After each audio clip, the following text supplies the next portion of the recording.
Salut la compagnie! Aujourd'hui, je suis accompagné d'un invité spécial unique. On l'a jamais vu. Il a jamais été là. Tu veux bien te Ça me présenter? fait un plaisir d'être là. Merci à tout le monde. Ah oui, t'as vu? Alors, je vais te présenter. On a une chaîne. Tu sais, toutes les semaines, on fait des Dvar Torah sur la paracha. On essaye de les connecter à notre quotidien. Tu vois, Tiens, sinon... j'ai l'impression de déjà en avoir parlé, Entendu? déjà être ici, tiens. Ah ouais, t'as déjà été ici, peut-être. En tout cas, je tenais grave à ce qu'il soit là, ce bandit. Aujourd'hui, pourquoi? Pourquoi? Parce qu'on est dans un nouveau Sefer. Est-ce que tu sais quel Sefer? Dvarim. Ouais. Bon, bah, ça va être le coup de tape chanté, va-t'en, ça y est. On est dans le nouveau Sefer, c'est une Sefer Dvarim. Et je tenais à ce que mon fils soit là, parce que quelque part, c'est mon héritage. Et parce que Dvarim, on n'en parle pas assez, mais c'est un Sefer extrêmement important. D'abord, Devarim, ça vient de Davar, d'Iber, ça vient de la parole. Et en plus, D'accord? tu me l'as dit, Moshe l'a écrit déjà. Exactement, je te dis, et c'est pour ça, tu es en train de me bousiller ma vidéo, doucement, hein. C'est que Dvarim, c'est pas un Sefer classique, c'est pas la suite classique de la Torah, comme les 4 premiers Bereshit, Shemot, Vayikra, Bamidbar. Bamidbar, c'est pas la suite logique, c'est qu'il y a eu une différence importante. Dvarim a été écrit par Moshe. Contrairement à avant où c'est Akadosh Baruch Hu qui parle, le créateur du monde y parle, et Moshe écrit ce qu'on lui dit d'écrire, là c'est Dvarim, c'est Moshe qui écrit. D'où on le sait, c'est facile comme tout. Ouais, en plus, j'ai appris que en fait, il a écrit ce livre par ses connaissances. Exactement. Ce qu'il a vu, ce qu'il a appris. Et en fait, quand il a regardé les choses, il a cherché des moyens et il les a écrits comment il a cherché. Exactement. Et on va le voir tout de suite. Tu m'as presque fait la vidéo, tu sais, parce que c'est exactement ce que je veux dire. Alors déjà, comment on le sait? Ben, c'est pas compliqué, c'est marqué Ele Advarim, Asher Diber Moshe El Israël, El Kol Israël. Ça, c'est la première passouk qui a été dit. Ensuite, ça continue, hein, Be'ever Ayarden, Bamidbar, Barava, Molsouf, etc. Mais déjà, c'est Asher Diber Moshe, les paroles qui ont été dites par Moshe, qu'a dit Moshe. Donc, du coup, forcément, c'est pas la même chose. Et il est important parce que on a fait un cours, on a fait un shiur mercredi soir dernier, c'était génial à Tel Aviv, c'était vraiment extraordinaire et ceux qui sont dans le coin, on vous invite à venir. La semaine prochaine, il n'y aura pas parce qu'on est en vacances, hein, mais dès qu'on revient, on enverra un message. On peut faire des vidéos là-bas. On fera des vidéos en vacances. En tout cas, ce qui est certain, c'est que le Sefer Dvarim, c'est véritablement un cadeau qui est apporté au peuple hébreu, au Bnei Israël. Et j'irai plus loin, puisqu'on finit Massé avec la loi de l'héritage, la parachute précédente, le dernier passage, c'est concernant la loi de l'héritage. Donc vous vous souvenez, les 5 sœurs célibataires qui ont perdu leur papa. Ouais, du coup, ils ont demandé à avoir l'héritage de son papa. Exactement, ils n'ont pas demandé d'avoir l'héritage, mais ils ont proposé quelque chose et Akadosh Baruch Hu, il a confirmé. Comme par hasard, Massé finit sur ce sujet, ce qui est assez extraordinaire. Et on arrive avec un cadeau. Moshe arrive. Il commence à nous parler. Tout le monde dit que ce sont des reproches, mais vous allez voir que ce n'est pas des si gros reproches que ça, c'est même bien plus que ça, ce sont des clés. Ce sont véritablement des clés pour comprendre quoi? Pour comprendre comment agir dans ce monde. C'est-à-dire que jusqu'à maintenant, on essaye de faire quelque chose d'assez soit binaire, soit linéaire, soit comme en tout cas on le perçoit. On se dit de la même manière qu'on se dit pourquoi cet ami m'a fait du mal? Pourquoi celui-là il n'est pas venu? Pourquoi il y a ci et ça qui se passe dans ma vie? J'ai fait ma carrière de telle manière. Pourquoi ça ne se passe pas comme je veux? Parce qu'on a tout le temps envie que ça se passe comme nous on veut. Voilà que Moshe, il fait un cadeau qui est exceptionnel et ça commence dès le début. On sait par exemple que dans le premier passage, je l'ai dit, Ele Advarim Asher Diber Moshe El Kol Israël Be'ever Ayarden Bamidbar Barava Molsouf et Ben Paran ou Ben Tipol, etc. Tous ces endroits qui sont spécifiés, là, c'est pas compliqué d'aller chercher la source, c'est Rashi.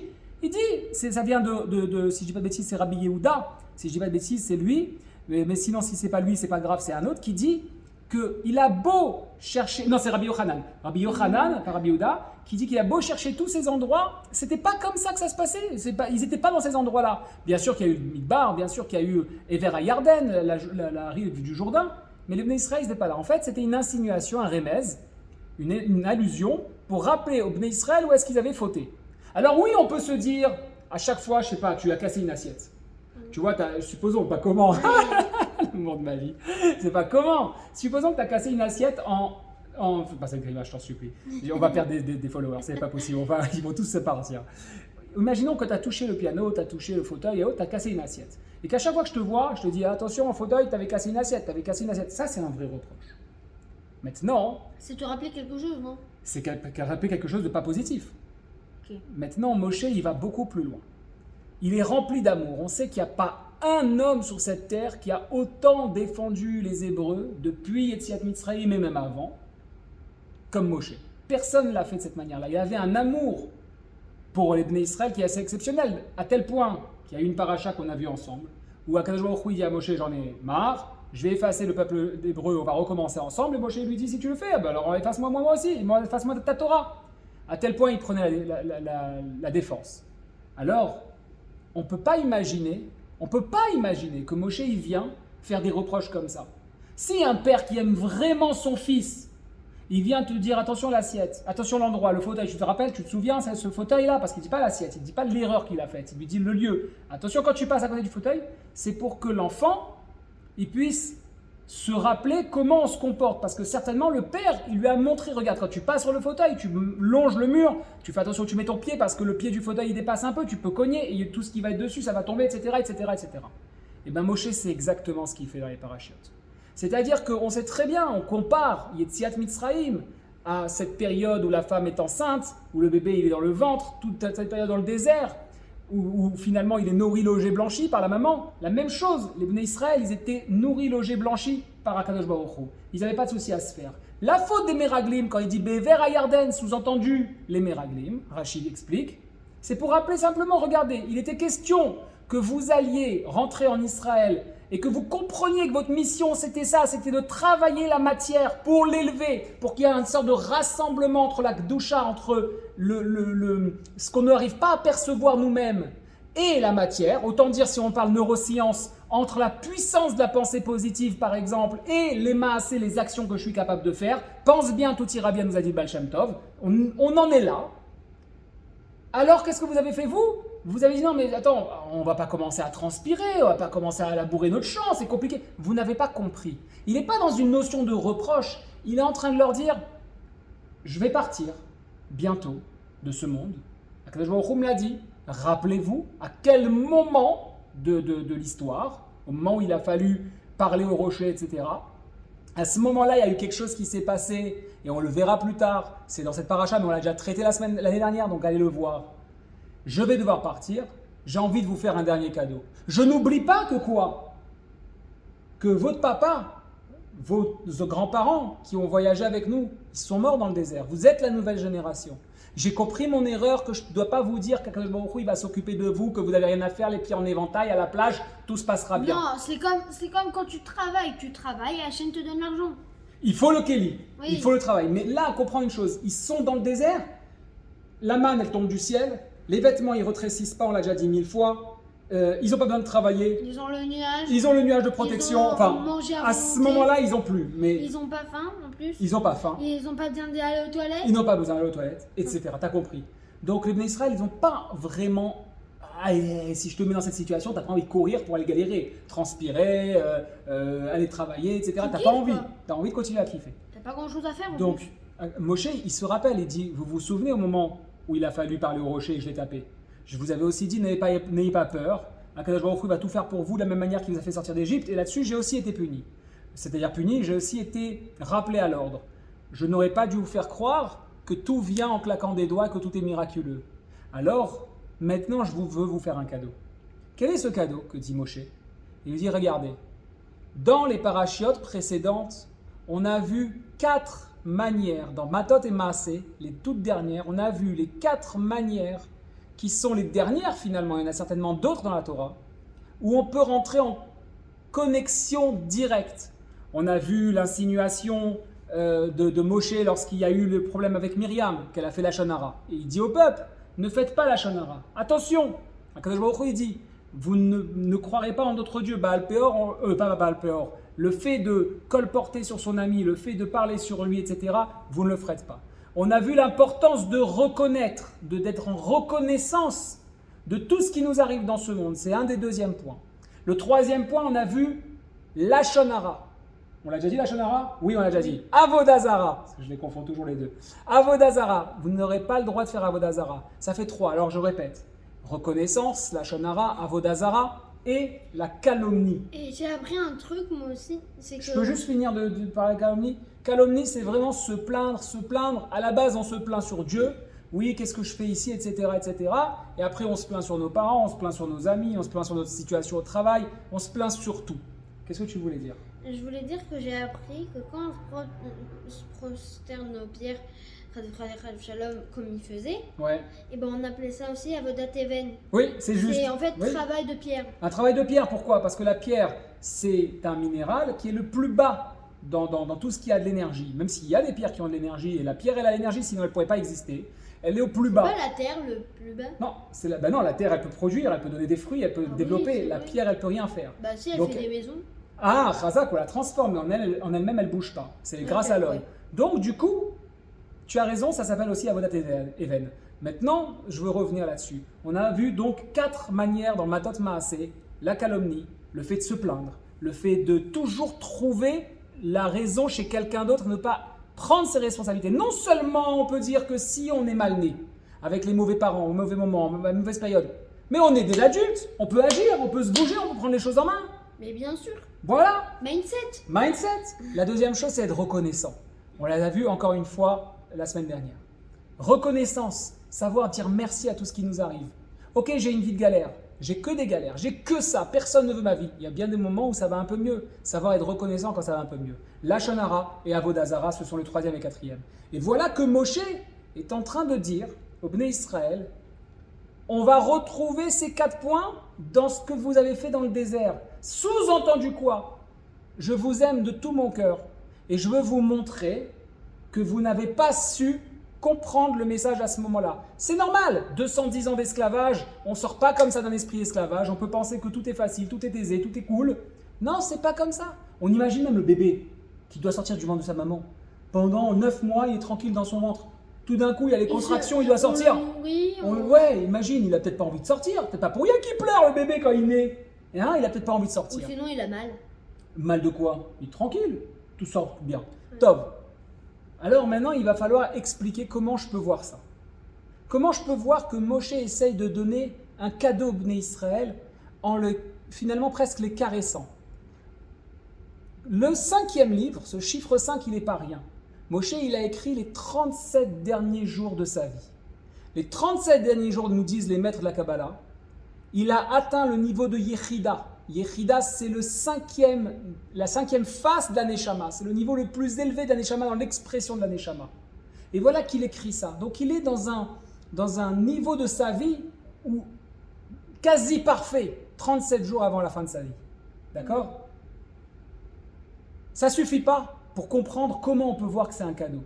Eh bien, lorsqu'on lit le Sefer, il y a un pasouk qui est incompréhensible. Qu'est-ce que ça veut dire quoi incompréhensible? Il n'a rien à faire là.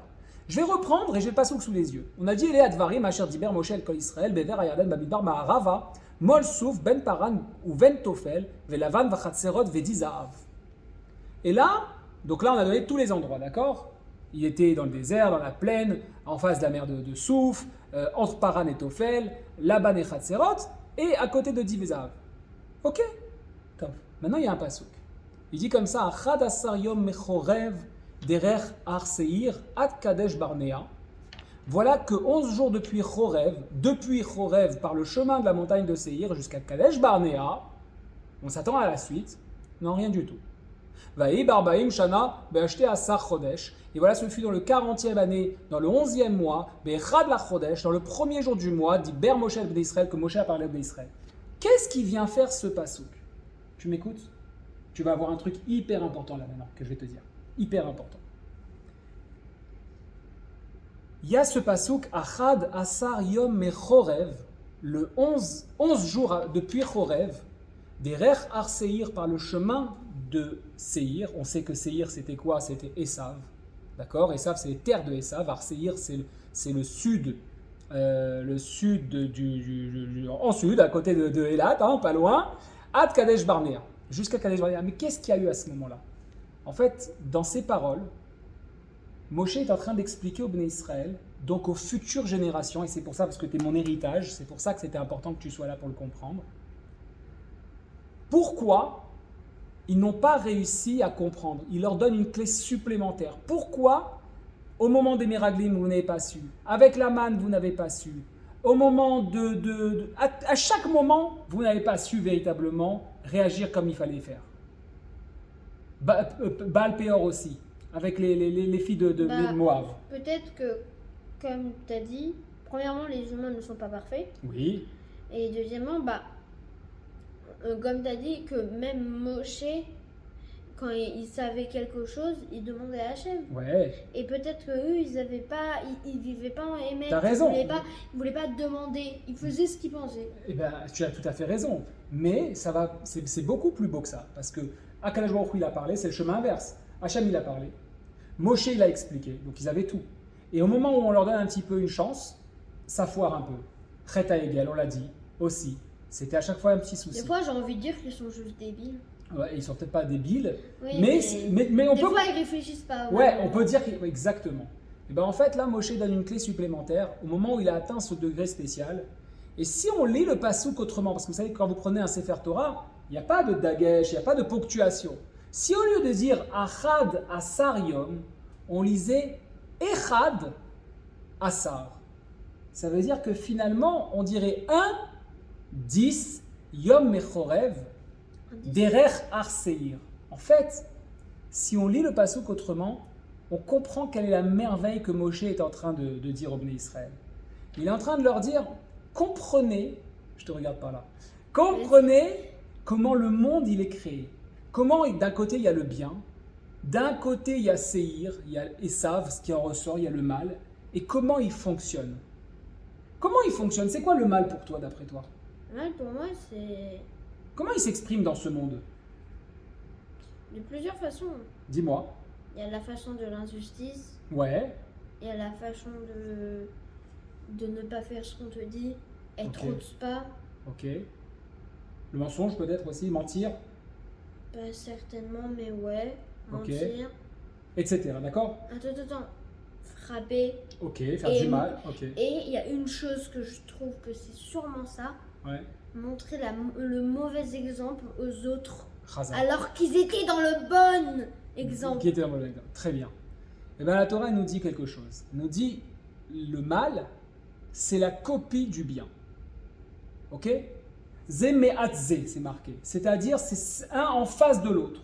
C'est pas quelque chose qui est différent, mais c'est quelque chose qui copie le bien. Prenons un exemple très simple, j'ai dit le mot. Si on voit un faux sac Louis Vuitton, si on voit un faux téléphone iPhone, si on voit une fausse montre Rolex ou autre chose, elle est sur une base de vrai. Elle ressemble au vrai, elle la copie en tout point. Nous dit la Torah. Comme un miroir. Exactement. Derrière le miroir, c'est pas toi. Exactement. Mais c'est ta copie. Exactement. Mais elle rajoute quelque chose. Par exemple, si on prend le mensonge, un vrai mensonge, il ne peut pas ne pas être sur une base de vérité.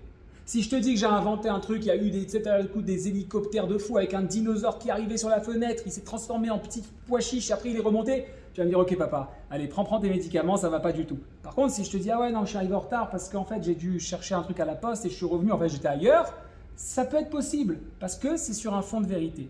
C'est quoi cette copie? Pourquoi cette copie? Eh bien parce que finalement, c'est comme ça que fonctionne le monde, le mal dans ce monde. Et vous allez voir où ça va. Lorsque le Moshe il dit Derech Arseir, lorsque vous allez rencontrer le mal, sachez que c'est Achad Asar. C'est 10 copies et une fonctionnalité supplémentaire. Pourquoi 10 copies? Parce que le monde il a été créé sur 10 paroles. Okay? Parce qu'il y a eu les 10 paroles au Mont Sinaï. Okay? Parce qu'il y a eu les 10 makot. À chaque fois qu'Akadosh Baruch Hu il agit, c'est sur la base de 10. Okay? Le mal, il copie cette base de 10, la brioute. Je ne voulais pas faire. T'as réussi. Le mal, il copie cette phase de 10 et il rajoute quelque chose, il utilise une étincelle de bon qui est emprisonnée finalement, qui est emprisonnée. Est-ce que tu comprends? Reprenons l'exemple du mensonge, ou reprenons même l'exemple d'un faux sac. Eh bien, les plans, ce sont les vrais plans. Je me souviens une fois, j'avais appelé Chanel. J'avais appelé à Chanel pour acheter une montre et j'avais trouvé une bonne affaire. Et j'avais dit à la personne chez Chanel, c'est une bonne affaire, je ne sais pas si je peux l'acheter, c'était vraiment pas cher. Et je lui dis comment je peux voir si c'est une fausse. Et il m'avait dit quelque chose incroyable, il m'avait dit ne cherchez pas personne ne peut savoir parce qu'aujourd'hui on nous vole les moules. C'est-à-dire que la manière de fabriquer, dans quoi ils fabriquent, c'est voler. Et donc après ils utilisent des fonctionnements qui sont différents. Regardez comment ça fonctionne. Tout est parti sur une base de vrai, et après tous les matières, les matériaux, le mécanisme, les aiguilles, tout ça c'est du faux. Si on prend un mensonge, il faut un début de vérité, tout le reste c'est du faux. Parce que le monde il a été créé avec 10 paroles, parce qu'il y a eu les 10 makotes. À chaque fois que Kadosh Baruch Hu s'exprime, c'est sur la base de 10. Il faut une copie de 10. Et il y a à ce moment-là, cette partie, cette étincelle divine qui est emprisonnée, cette étincelle de vérité qui est emprisonnée ensemble, ce qui donne Echad Asar. Moshe il est en train de dire au Bnei Israël, quand vous rencontrerez le mal, quand vous voyez qu'il y a une décision à prendre, sachez l'identifier et sachez aller sortir l'étincelle de vérité, parce qu'une fois qu'on enlève cette étincelle de vérité, le mal il s'effondre. Vous comprenez maintenant, et tu comprends toi aussi, pourquoi lorsque Moshe il quitte l'Égypte, il quitte Mitzraïm, ce moment d'étroitesse où il est accompagné, il est au top niveau matériel, il quitte. Il y a quelque chose qu'on ne comprend pas. Où est-ce qu'il va? Il va à Midian, c'est pas logique. Bien sûr que c'est logique. Maintenant qu'on a compris ce secret dans le texte, on sait qu'en fait Moshe il avait eu peut-être un septième sens, un sixième, un septième, un huitième, celui que vous voulez. Il a senti les choses venir. Et par Gdusha, il est allé à Midian. Faire quoi? Chercher Tzipora. Tzipora, c'est sa femme. C'était cette étincelle de vérité qui était là. Il a allé la sortir. Et en sortant de Tzipora, forcément, qu'est-ce qui s'est passé?